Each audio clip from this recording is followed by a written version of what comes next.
নিজের ঘরে যে কত অপরাধ হইতেছে, কত হারাম কাজ করতেছি, ওই দিকে খেয়াল নাই, খালি উঠতে ওই ব্যাগ সেরে দেব।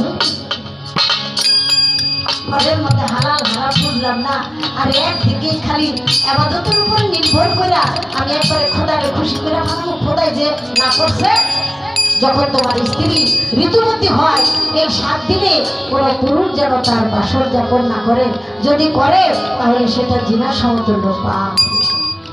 আরেকটা কি জানেন, পানির মধ্যে বীজ বপন করলে সেটা ফসল হয় না, কিন্তু আপনি তো বীজ ঠিকই নষ্ট করলেন, এর মধ্যে কি প্রাণ ছিল না? এর মধ্যে তো আত্মা ছিল। আপনি আপনার নিজের আত্মাকে, নিজের যৌবনকে, নিজের শক্তিকে, নিজের লাঠিকে আপনি নিজের হাতে হত্যা করে আসলেন। এজন্য আল্লাহ আল্লাহ বলেছে, তোমরা মানুষ কখনো তোমার সন্তানকে পানিতে চুবাইয়া মারো।